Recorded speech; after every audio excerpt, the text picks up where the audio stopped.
بسم اللہ الرحمن الرحیم، السلام علیکم۔ مجھے ایک عربی عورت نے اپنے گھر کے لیے کام میں رکھ لیا۔ وہ اکیلی رہتی تھی اور گھر کی ساری ذمہ داری میری تھی۔ میری مالکن کہتی تھی کہ پورا گھر تمہارے ذمہ ہے، بس تم نے ایک کمرے میں نہیں جانا۔ میں روزانہ صفائی کرتا اور مجھے تجسس ہوتا۔ ایک دن ہمت کر کے میں اس کمرے کا دروازہ کھول گیا تو میرے تو قدموں تلے سے زمین نکل گئی۔ اس کمرے میں تو میڈم 2 دن کے لیے کسی بزنس ٹور پر گئی ہوئی تھیں اور گھر کو مکمل طور پر میرے حوالے کر کے چلی گئی۔ ان کے آگے پیچھے کوئی نہیں تھا اور سب کچھ میرے حوالے تھا۔ مجھے یہاں کام کرتے ہوئے کافی وقت ہو گیا تھا اور میڈم کو پوری طرح مجھ پر بھروسہ ہو چکا تھا۔ میں نے بھی کبھی گھر کی کوئی معمولی سی چیز بھی یہاں سے وہاں نہیں کی تھی۔ میڈم کئی دفعہ مجھے آزما چکی تھیں اور میں ان کی آزمائش پر پورا اترا تھا۔ یہ نوکری میرے لیے کسی لاٹری کی طرح تھی جو اچانک ہی نکل آئی تھی اور زندگی بدل آئی۔ جب سے میں نے میڈم کے پاس نوکری کی تھی، میری زندگی بھی بدل گئی۔ اس نوکری سے پہلے میں بہت عرصے سے بے روزگار تھا۔ میری بیوی اور میں بہت مشکل حالات سے گزر رہے تھے اور ہمارے لیے پیٹ پالنا بھی مشکل ہو گیا تھا۔ میرے ایک دوست نے مجھے ایک ایجنٹ کا بتایا اور کہا کہ وہ لوگوں کو پردیس میں نوکریاں دلواتا ہے، تم اس سے رابطہ کر لو، ہو سکتا ہے کہ تمہاری قسمت کھل جائے۔ اس ایجنٹ نے مجھے سعودی عرب میں نوکری دلوانے کے لیے حامی بھر لی، لیکن اپنا کمیشن 1 لاکھ روپے بتایا۔ میں بہت پریشان ہو گیا کیونکہ میرے پاس اتنے پیسے نہیں تھے، اور پھر جب یہ بات میری بیوی کو پتہ چلی تو اس نے اپنا چھوٹا موٹا سارا زیور فروخت کر دیا اور برے وقتوں کے لیے ہم نے جو کچھ پیسے جمع کیے تھے وہ سب ملا کر 1 لاکھ روپے میری ہتھیلی پہ رکھ دیے۔ میری بیوی نائلہ کہنے لگی کہ ایک دفعہ آپ کی نوکری لگ جائے گی تو ہم یہ سب چیزیں دوبارہ جوڑ لیں گے، لیکن اس وقت آپ کی نوکری ہمارے لیے سب سے زیادہ ضروری ہے۔ میں بھی نائلہ کی بات سے اتفاق کرتا تھا، اس لیے میں نے ایجنٹ پر بھروسہ کر کے اسے 1 لاکھ روپے دے دیے۔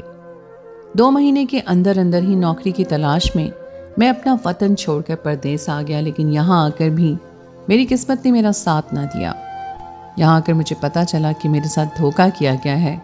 مجھے یہاں صرف 1 مہینے کا ہی ویزا ملا تھا، جبکہ اس ایجنٹ نے بتایا تھا کہ یہاں مجھے ایک ہوٹل میں نوکری کے لیے بلایا گیا ہے اور نوکری پر لگتے ہی میرا ویزا بڑھا دیا جائے گا۔ لیکن 15 دن ایسے ہی گزر گئے، نوکری لگی اور نہ ہی ویزا بڑھا تھا۔ سعودی عرب آنے کے بعد وہ ایجنٹ ایسے غائب ہوا جیسے گدھے کے سر سے سینگ۔ وہ مجھ سے نوکری دلوانے کے لیے 1 لاکھ روپے لے چکا تھا اور اب نہ ہی میرے پاس نوکری تھی اور نہ ہی پیسے، کیونکہ میں اپنی زندگی کی ساری جمع پونجی اس ایجنٹ کی باتوں میں آ کر گنوا چکا تھا۔ میرے گھر سے بار بار میری بیوی کا فون آتا۔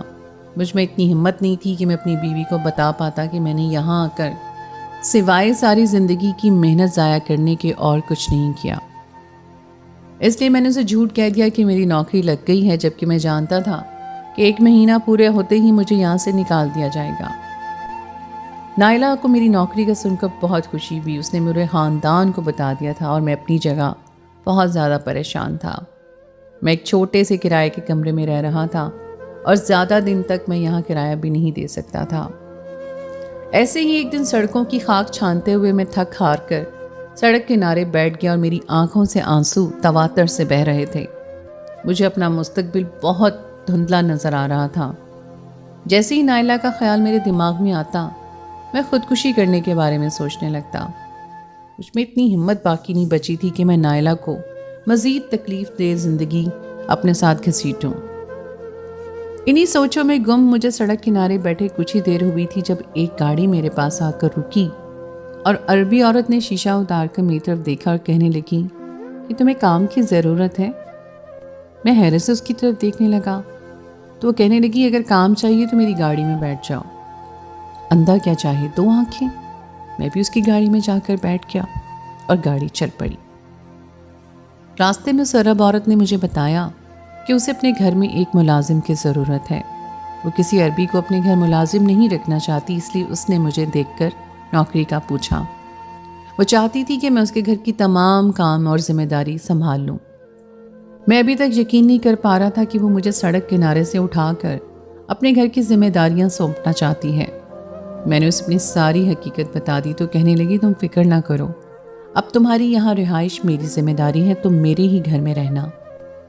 میری خوشی کی انتہا نہیں رہی تھی۔ کچھ دیر پہلے تک جو مایوسی میرے وجود پر چھائی تھی وہ اچانک ختم ہو گئی۔ ایسا لگ رہا تھا جیسے میری ساری دعائیں قبول ہو گئی ہوں۔ میں بہت دیر سے سڑک پر بیٹھا آنسو بہاتے ہوئے دعائیں مانگ رہا تھا۔ میں نے اس عربی عورت کو یقین دلا دیا تھا کہ میڈم، میں آپ کا کام بہت ہی ایمانداری اور دل لگا کر کروں گا۔ وہ کہنے لگی کہ میں تمہاری شکل دیکھ کر ہی سمجھ گئی تھی کہ تم ایک اچھے اور محنتی انسان ہو جو شاید پکے ہاتھوں مجبور ہے۔ بس کبھی میرے حکم کی خلاف نہ جانا، ورنہ میں تمہیں ایسی سزا دوں گی کہ تم ساری زندگی پچھتاؤ گے۔ اگر تم میری کہیں ہر بات مانو گے تو میں تمہاری زندگی کو سنوار دوں گی۔ میں نے ان سے عہد کر لیا کہ میں کبھی ان کے حکم کے خلاف نہیں جاؤں گا۔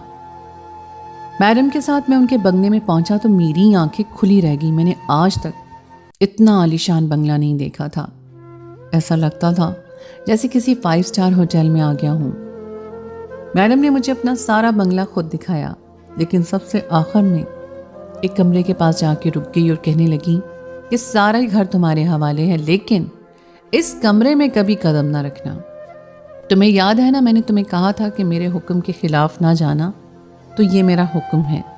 میڈم نے اتنے سخت لہجے میں مجھے حکم دیا کہ میں ان سے کچھ پوچھ بھی نہ سکا اور وہاں سے آگے بڑھ کر گھر کا سارا کام سمجھ لیا۔ میں حیران تھا کہ جب انہوں نے سارے بنگلے کا کام میرے ذمے کیا، اور پھر اس ایک کمرے میں ایسا کیا ہے جو مجھ پر اعتبار نہیں کر سکتی۔ لیکن اس وقت میرے لیے نوکری اور کام زیادہ ضروری تھا، اس لیے میں نے اپنا ذہن اس کمرے کی طرف سے ہٹا دیا اور پوری ایمانداری کے ساتھ اپنی نوکری کرنے لگا۔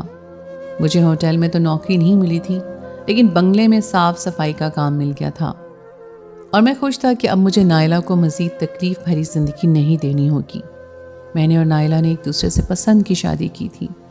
نائلہ کے گھر والے ہماری شادی کے خلاف تھے، اس لیے میں نے اسے فرار کر کے شادی کر لی، اور ہماری شادی کے بعد اس کے گھر والوں نے بھی ہم سے کوئی تعلق نہ رکھا۔ شادی کے وقت میری اچھی نوکری تھی، لیکن پھر اچانک ہی میری نوکری چھوٹ گئی، اور وقت نے ایسا پلٹا کھایا کہ لاکھ کوششوں کے باوجود بھی مجھے نوکری نہ مل سکی، اور ہمارے حالات دن بدن خراب ہوتے چلے گئے۔ لیکن کبھی تو ایسا محسوس ہوتا کہ نائلہ کے ماں باپ کی بد دعا ہمارے ساتھ ہے۔ جب اپنی محبوب بیوی کو 2 وقت کی روٹی کے لیے ترستا ہوا دیکھتا تو میرا دل خون کے آنسو رونے لگتا۔ میں ایک مرد تھا اور اپنی بیوی کے سامنے کمزور نہیں پڑنا چاہتا تھا، لیکن حالات نے مجھے اس قدر کمزور بنا دیا تھا کہ میں نائلہ کے آگے آنسو بہانے لگتا۔ وہ پہلے سے بہت کمزور ہو گئی تھی اور غریبی نے اس کی خوبصورتی بھی کھا لی تھی۔ نائلہ نے ایک اچھی بیوی اور میری محبت ہونے کا ثبوت دیا تھا، اور مشکل وقت کے باوجود بھی کبھی میرا ساتھ نہیں چھوڑا تھا۔ وہ کسی سائے کی طرح ہر برے وقت میں میرے ساتھ تھی، اور جب میں اسے چھوڑ کر سعودی عرب جا رہا تھا اس وقت بھی میرا سہارا بن کر ایئرپورٹ پر اکیلی میرے ساتھ کھڑی تھی۔ اب میڈم کے پاس نوکری کرنے کے بعد سے میں اسے سکون اور آسودگی دینا چاہتا تھا۔ نائلہ سے دور رہنا میرے لیے بہت مشکل تھا، لیکن یہ سب میں اس کے اور اپنے ہونے والے بچے کے بہتر مستقبل کے لیے کر رہا تھا۔ میڈم کی دی ہوئی نوکری سے مجھے اتنے پیسے ملنے لگے تھے کہ میں بآسانی ایک خطیر رقم نائلہ کو بھیج رہا تھا۔ میڈم کی عادت بھی بہت اچھی تھی۔ وہ جتنا وقت بنگلے میں ہوتی گھر کا جائزہ لیتی اور میرے کام کو بہت سراہتی۔ ان کی کسی بات سے یہ احساس نہیں ہوتا تھا کہ وہ بہت امیر ہیں اور میں ان کا معمولی سا ملازم ہوں۔ وہ میری خیریت دریافت کرتی، گھر کے کام بھی مجھ سے ڈسکس کرتی۔ سب کچھ بہت اچھا چل رہا تھا، لیکن وہ کہتے ہیں نا کہ انسان کے اندر ایک تجسس ہوتا ہے جو کبھی ختم نہیں ہوتا۔ اب جب تک انسان سچ نہیں جان لیتا، وہ تجسس اسے چین سے بیٹھنے نہیں دیتا۔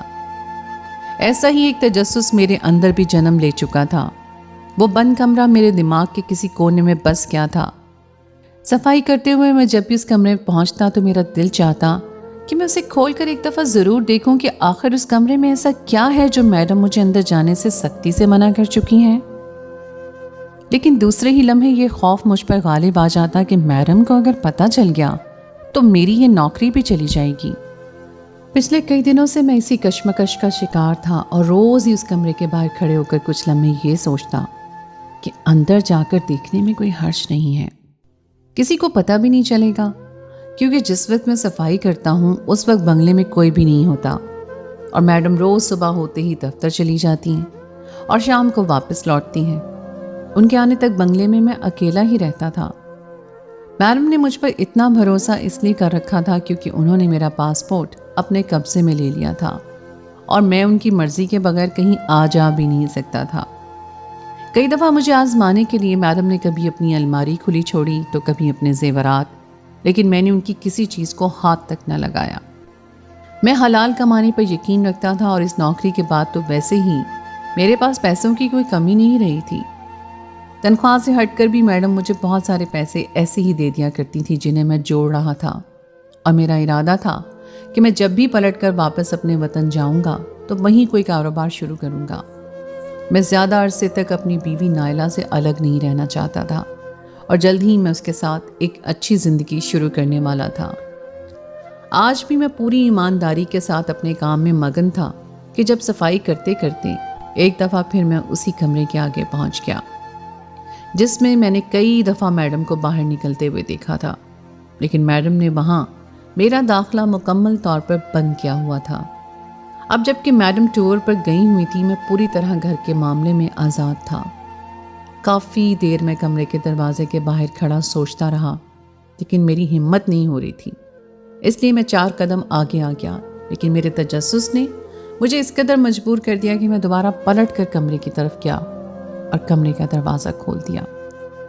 سامنے کے منظر نے میرے ہوش اڑا کر رکھ دی تھے۔ میں سوچ بھی نہیں سکتا تھا کہ مجھے ایسا بھی کچھ دیکھنے کو ملے گا۔ میں خوف سے لڑکھڑاتے ہوئے اندر داخل ہوا۔ میں جانتا تھا کہ میڈم ابھی نہیں آئے گی، اس لیے میں اندر داخل ہو گیا۔ میرے سامنے ایک آدمی زمین پر پڑا تھا جس کے ہاتھ پیر رسی سے بندھے ہوئے تھے، اور اس کی حالت دیکھ کر ایسا محسوس ہوتا تھا جیسے وہ کافی عرصے سے اس اذیت کا شکار ہو۔ جیسے ہی میں اس کے قریب گیا تو مجھے اس کی جسم میں حرکت محسوس ہوئی۔ میں نے فوراً ہی قریب پڑی، پانی کی بوتل اٹھائی اور اس کے چہرے پر پانی کے چھینٹے مارے۔ اسے جیسے کچھ ہوش آیا۔ اس آدمی کے لیے میرا چہرہ بالکل ہی نیا تھا۔ وہ حیرانی ہونے والے تاثرات سے مجھے دیکھنے لگا۔ میں نے اسے پوچھا، تم کون ہو اور یہاں کیوں بندھے پڑے ہو؟ وہ شخص کمزوری کے باعث بہت مشکل سے بات کر رہا تھا۔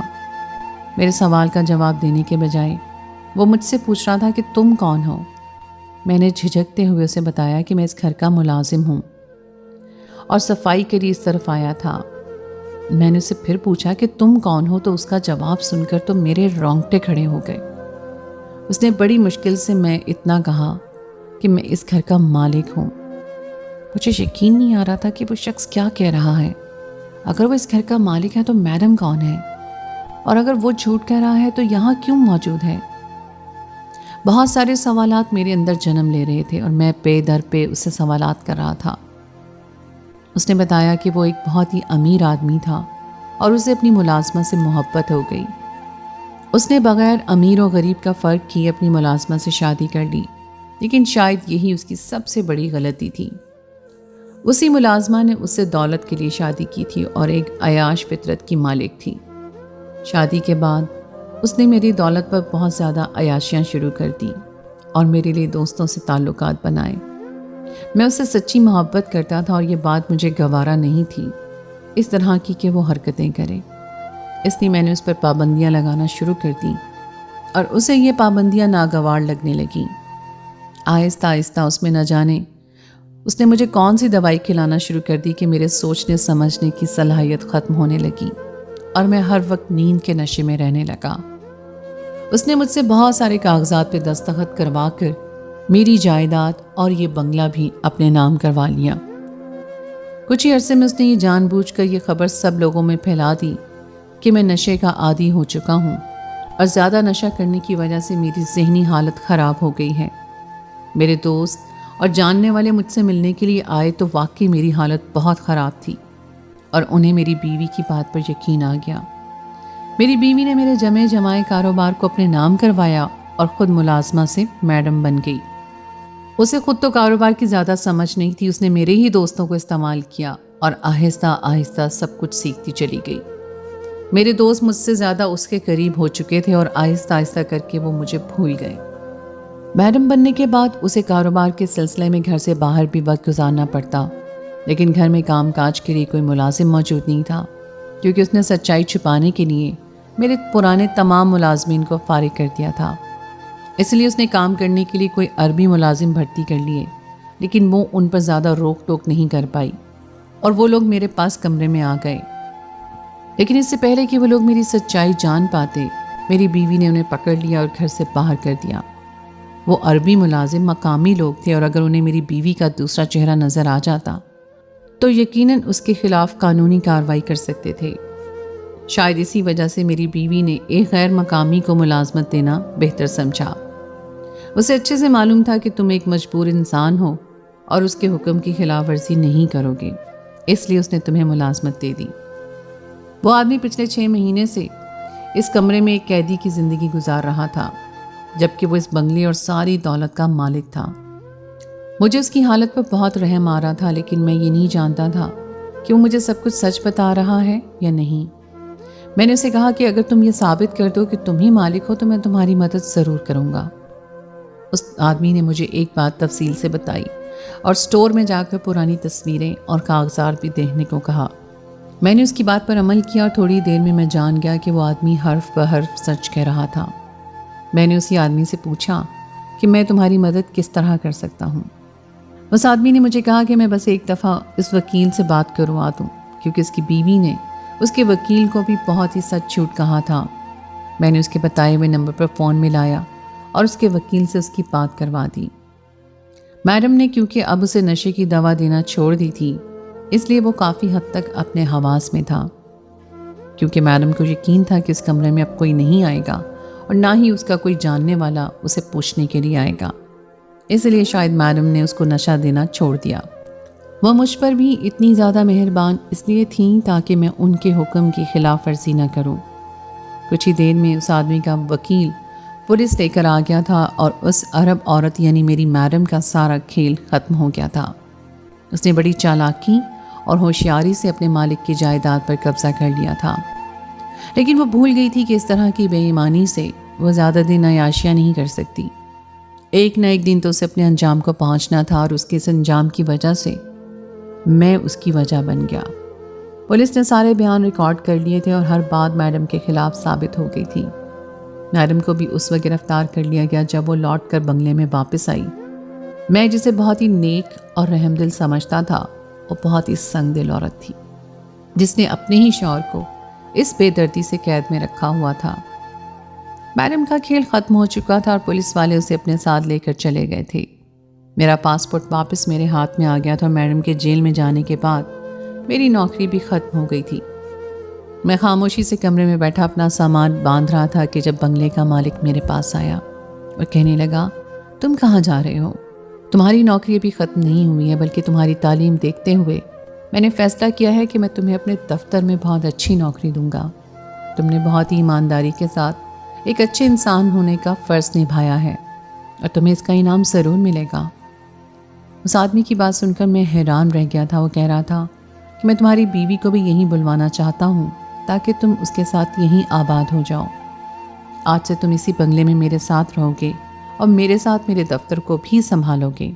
میں اتنا بڑا کاروبار اکیلے سنبھالتے سنبھالتے تھک چکا ہوں اور جنہیں میں دوست سمجھتا تھا وہ میرے لیے آستین کے سانپ ثابت ہوئے، لیکن میں تم پر بھروسہ کر سکتا ہوں۔ کچھ ہی دنوں میں اس نے دفتر میں میری ایک اچھی نوکری کر دی اور نائلہ کو بھی میں نے اپنے پاس بلا لیا تھا۔ زندگی ایک خوبصورت راستے کی مسافر بن گئی تھی اور تمام مشکلیں ختم ہو گئی تھیں۔ میں نے بنا اپنا انجام سوچے نیکی کے راستے کو چنا تھا اور اس راستے نے مجھے جو انعام دیا تھا وہ میری سوچ سے کہیں زیادہ تھا۔ زندگی میں جب بھی نیکی یا بدی میں سے انتخاب کرنے کا وقت آئے تو انسان کو چاہیے کہ وہ اپنے آپ کو ایک طرف رکھ کر ہمیشہ نیکی کے راستے کا انتخاب کرے۔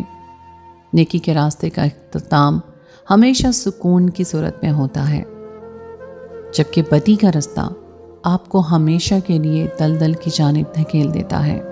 تو دوستو، یہ تھی میری آج کی کہانی۔ امید ہے آپ کو آج کی کہانی پسند آئی ہوگی۔